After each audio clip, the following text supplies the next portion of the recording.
Hello বন্ধুরা, আজ ছিল শনিবার। আর শনিবার দিন কি করে কাটালাম বা কত টাকা ইনকাম করলাম সেটাই তোমাদের সাথে শেয়ার করব। প্রথমে অঙ্কিতাকে গাড়িতে চড়ালাম, তারপর ওকে একটা কেক কিনে দিয়ে ওকে নিয়ে চলে গেলাম স্কুলে ছেড়েই তারপর শুরু হলো আজকে আমার লড়াই। তোর লড়াইটা আজ শনিবার বেশ কঠিন, তো করতেই হবে, কারণ উপায় নেই। পকেটে টাকা না থাকলে কেউ ভালোবাসে না। প্রথম ভাড়াটা পেয়েছিলাম আমি হেরিটেজ হসপিটাল। তো ওখানে আমি ওনাদেরকে ছাড়লাম।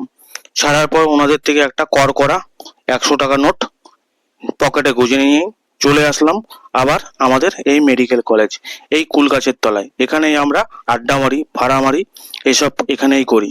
তারপর ওখান থেকে আবার আমি আর একটা ভাড়া পেয়ে গেলাম এই দুর্গা মন্দির। এখানে হয়তো আজ কোনো প্রোগ্রাম আছে, তো এখানে ওনাদেরকে ছেড়ে দিয়েই আবার ভাড়ার উদ্দেশ্যে রওনা হলাম। লাকিলি আর একটা ভাড়া পেয়ে গেলাম, সেটা জংশন। এই যে জংশন, এটা শিলিগুড়ি জংশন। এখান থেকে অনেকে ভাড়া মারে, ওখানে ভাড়া ছাড়ে। তো ওখান থেকে ছাড়ার পরেই একটা জামে ফেসে গেছিলাম। তো ওখানে 10-15 মিনিট কীভাবে যে কাটলো বুঝতেই পারলাম না। তো ওখান থেকে ছাড়া পেলাম, তারপর আবার চলে এসলাম মেডিকেল কলেজ থেকে আবার আর একটা ভাড়া পেলাম। তো যাওয়ার পথে শুরু হলো বৃষ্টি। তো বৃষ্টিতে কিছুক্ষণ দাঁড়ালাম, বৃষ্টি থামলো, আবার আমি গাড়ি চলা শুরু করলাম।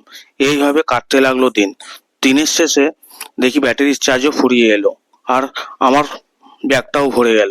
সত্যি কথা বলতে আজ হয়তো শনিবার দিন বলে অতটা খারাপ যায়নি, ভালোই হয়েছে। তো এইভাবেই আমি আমার